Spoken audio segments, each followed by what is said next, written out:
मैं हूं कृतिका और आप देख रहे हैं खिलांचल टाइम्स। मैं आज आपको एक ऐसी समाजसेवी नेत्री से मिलवाने जा रही हूं जो किसी परिचय की मोहताज नहीं है, जिन्होंने 1997 से ही समाज सेवा के क्षेत्र में कई उल्लेखनीय कार्य किए हैं। जी हाँ, मैं बात कर रही हूँ टिकारी विधानसभा क्षेत्र की महिला नेत्री अर्चना राय भट्ट के बारे में। तो आइए देखते हैं उनसे एक खास मुलाकात। भारतीय जनता पार्टी की बिहार युवा मोर्चा की बहुमुखी प्रतिभा की धनी, समसामयिक, पारदर्शी, दूरदर्शी और एक सुखद व्यक्तित्व वाली अर्चना राय भट्ट किसी परिचय की मोहताज नहीं है। वे जनहित के लिए सदैव प्रतिबद्ध और शासन, निर्णय, निर्देश आदि कलाओं में परिपूर्ण है। वे 1997 से लगातार समाज सेवा में सक्रिय हैं। 1997 से 2000 तक छात्र नेत्री के तौर पर कई धरना प्रदर्शन किया, महिलाओं को शिक्षित करने के लिए प्रयासरत रही हैं। 2004 में गया युवा मोर्चा में सक्रिय रही। 2014 से बिहार भाजयुमो में भी प्रदेश कार्य समिति सदस्य के रूप में कार्य कर रही हैं। अर्चना राय भट्ट को राजनीति के अलावा भी कई क्षेत्रों में सम्मान प्राप्त हुआ है। गायन के क्षेत्र में जिला स्तरीय सम्मान, नेशनल कैडर कोर में ए ग्रेड सम्मान एवं गाइड में राज्य सम्मान। अर्चना राय भट्ट की जीवन विशिष्टता यह रही है कि हमेशा से ही विद्यालयों द्वारा आयोजित खेलकूद में प्रतिनिधित्व करती रही हैं। 2013 में गिफ्ट फॉर नमो नामक एल्बम का संकलन भी किया है। इनका वर्तमान दायित्व है अध्यक्ष अशोका क्लब, सचिव महिला कल्याण समिति, राज्य सलाहकार समिति सदस्य एवं दूरदर्शन बिहार की एंकर। नमस्कार, मैं अर्चना राय भट्ट भाजपा महिला मोर्चा की प्रदेश प्रवक्ता हूँ और वर्तमान में आरएसएस संघ के भी कुछ दायित्वों से का निर्वहन कर रही हूँ। इतिहास संकलन समिति की प्रदेश मीडिया प्रभारी भी हूँ और पूर्व में कई दायित्वों का निर्वहन किया है। तो राजनीति में और समाज सेवा में आपकी रुचि कैसे चली? ऐसे कुछ माहौल बन गए कि पता नहीं, अचानक से। वैसे मेरी पढ़ाई लिखाई सरस्वती शिशु मंदिर मुंगेर में हुई, तो शायद आरएसएस और भाजपा का संस्कार मेरे बचपन से ही उस स्कूल से शायद आ गया।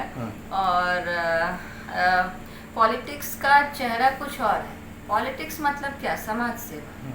तो मैं समाज सेवा के लिए ही, जब तक आपके हाथ में पावर नहीं है तो उसके बिना आप समाज सेवा भी नहीं कर सकते। इसलिए मुझे पॉलिटिक्स में सक्रिय होना पड़ा समाज सेवा के साथ साथ। समाज सेवा के क्षेत्र में आप कब अपना पहला कदम? सच कहूँ तो समाज सेवा के क्षेत्र में मैं मैट्रिकुलेशन के पहले से, क्योंकि मेरे मायके में महिलाओं के लिए एक संस्था है जहाँ पे हमारी माताजी वहाँ पे महिलाओं के लिए कार्य करती रहीं और मुझे बचपन से वो माहौल मिला कि महिलाओं को सहयोग करना है। वहाँ पे सारे हैंडीक्राफ्ट्स, जितने हैंडीक्राफ्ट्स हैं उनको सिखाया जाता था। तो मैं बचपन से ही वहाँ सीख भी ली अपनी माताजी से और 10th के पहले से ही मैं शिक्षण वाले फील्ड में अपने मायके में सक्रिय रही। भारतीय जनता पार्टी ही क्यों आपने चुनी? मैंने पूर्व में भी कहा कि शायद मेरे संस्कार में पहले से सरस्वती शिशु मंदिर की शायद देन है, जो कि आइडियोलॉजी है भारतीय जनता पार्टी की, आरएसएस की। तो वहाँ से शायद मेरे में आया और इसलिए अगर एज ए लेडीज़, अगर एक महिला की दृष्टि से मैं देखूँ तो अगर मान सम्मान की बात करें और माननीय मोदी जी के नेतृत्व में जितना कार्य महिलाओं के लिए हुआ है केंद्र से लेकर राज्य तक, तो यहाँ महिलाओं की जो इज्जत है, जो सम्मान है, मुझे नहीं लगता किसी और पार्टी में। भारतीय जनता पार्टी में किन किन पदों पर आप रही?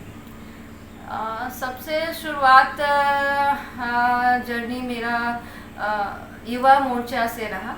वैसे उसके पहले अभी जो एक विंग मोदी जी के आने पे बना, बेटी बचाओ बेटी पढ़ाओ, तो मैं जब ज्वाइन की थी उस समय बहुत लंबा चौड़ा एक विंग था बेटियों के लिए, महिलाओं के लिए।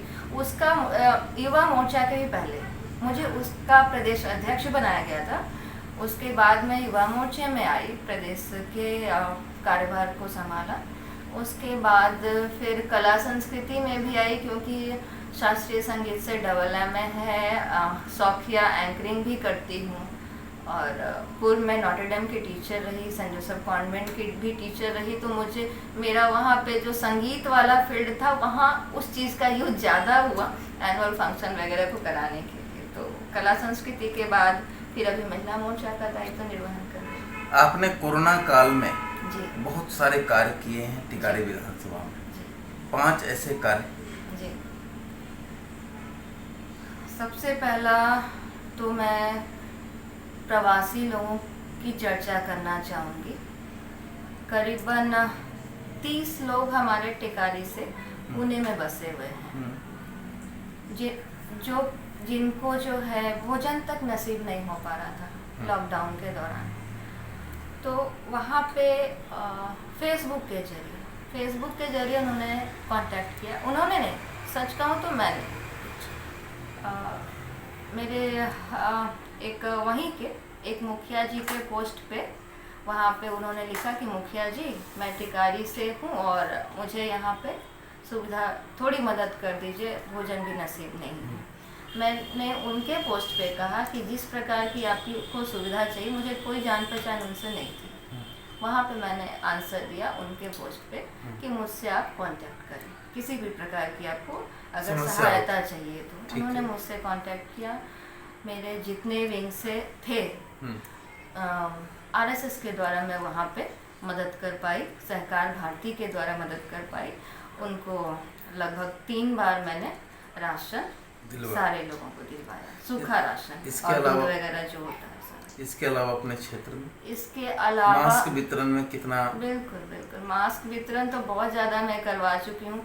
चूँकि लॉकडाउन था तो मैंने वहाँ का जो विंग है टिकारी का जो इस बार का विंग बना है, महिलाओं की संख्या इस बार ज़्यादा अच्छी है, मतलब अच्छा हमारा टीम बना है और सारे लोग बात को समझते भी हैं।